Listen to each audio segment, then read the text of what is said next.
think I would like to soar. I think I'd like to fly. And part of that is because I love the experience of having enough altitude to see, right? So yeah, I would be able to soar and see.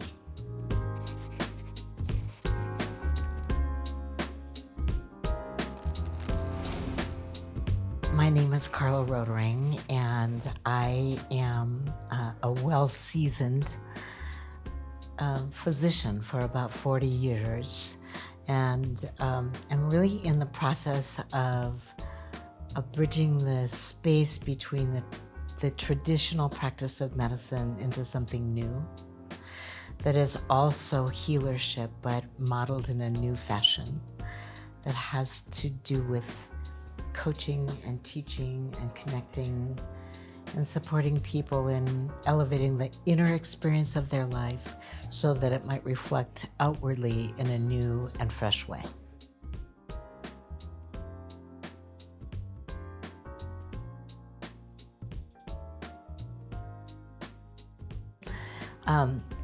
I've been in Phoenix, Arizona for about 40 years in a big hospital system. I started when it was young and I was young, and we kind of grew up together. And I practiced pulmonary and critical care medicine, so I spent a lot of time in that space, and also spent a lot of time as a leader in medicine among the physician population. So, yeah.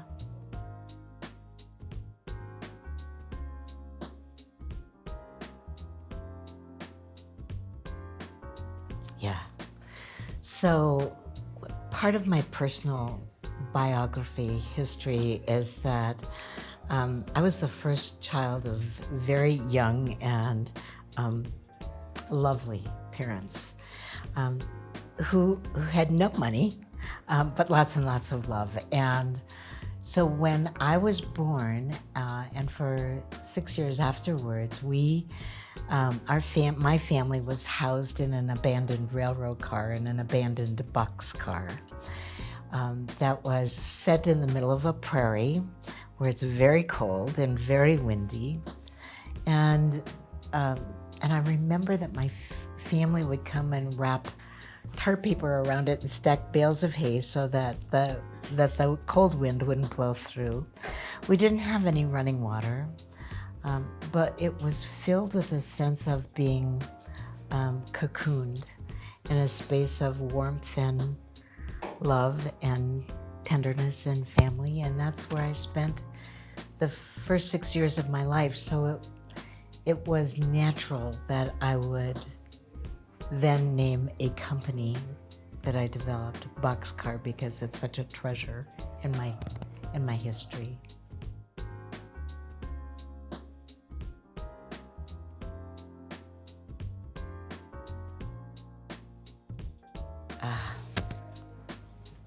So I had the experience, I think, that many people have somewhere mid-career, perhaps when you recognize that you maybe have given more than you've restored or renewed inside of yourself, and that you look down the road and you can't see anything different than that sort of sacrificial space that you've occupied for a long time. So I did have this period of time when I really didn't know how to go on. I knew I needed to because I had children and all of that stuff, but I kind of had lost my way. I kind of had lost my connection to what called me in the first place into physicianship, healership, and I had gotten sort of taken up by the machinery of medicine. And so I think when we lose that connection, that the soulful purpose of our life disappears from our own vision, and we can't see beyond our daily experience of suffering and sacrifice. And that happened to me.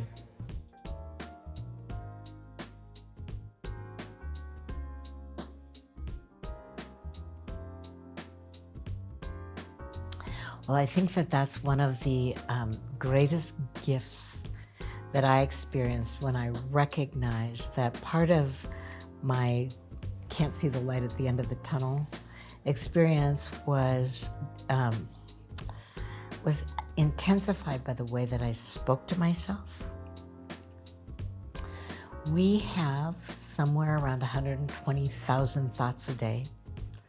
The majority of those thoughts are self-directed negative thoughts. And the majority of those thoughts are redundant, meaning what we said to ourselves yesterday is the same thing we're going to say to ourselves tomorrow. And most of them are bully thoughts, right? Those thoughts are not the truth. They are things that we learn to say to ourselves, really with innocence, really to keep ourselves protected from disappointment or anything that our mind thinks is unsafe. But we have lost our friendship with the true self that we are. And when we call ourselves names, when we keep ourselves limited by the bully voices, then our daily experience is not an experience of light, of upliftment, of self-honoring. And when we don't self-honor, we also cannot other honor. So an awareness of the way that we speak to each other, an awareness that we would never say those kinds of things to someone we loved dearly, an awareness that we are the love of our own lives. And so if we can find a way to begin to speak to ourselves as though we are the love of our life, the whole of our living human experience expands in loving and in consciousness. And we carry forward then outward that which we direct inward as well.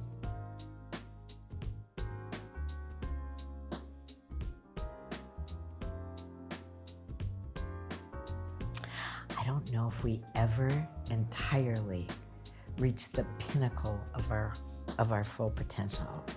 So part of it is this, though, I believe.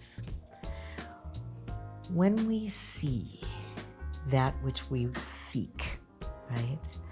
When we can stand and say, this is what I wish to create from within, then the invitation is for us to become what we need to be to go where we want to go. And the belief that we are capable of change, we are omnipotent, that there is nothing that can happen to us that won't lead us forward in some way that will be of service to our human journey. So we reach our full potential through faith, through time and attention, right? And through a willingness to be changed on behalf of the most elevated human experience that we can imagine.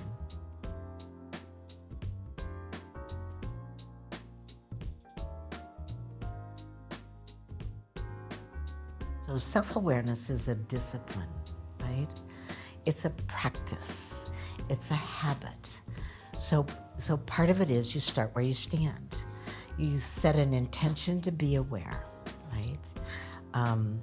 There are little things that can help us with that. For instance, if I want to be aware of how much I complain, and I'm really clear that I want to release complaining from my behavior repertoire, right?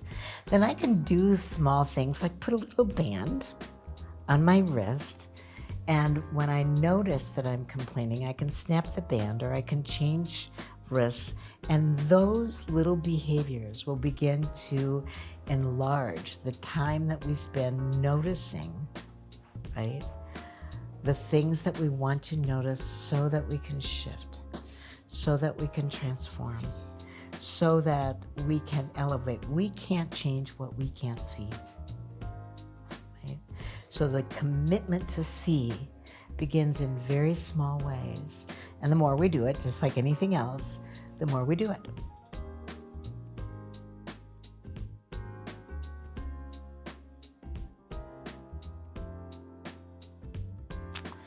I think I think I've said this before, but if I were to encounter my younger self, to write a letter that I could send back in time to that younger self, there are a couple of things that I would want to say. Well, and one is, probably the most important, is there's nothing that you have to do alone, right? That you never have to be alone.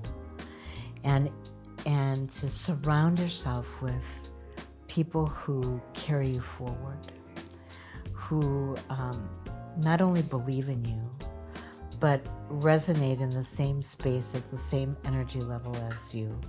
People who are interested in elevation rather than keeping the field of possibilities limited. People who inspire you. People who speak to your spirit and to your heart. And to not be afraid to ask for what you need and to offer what you have.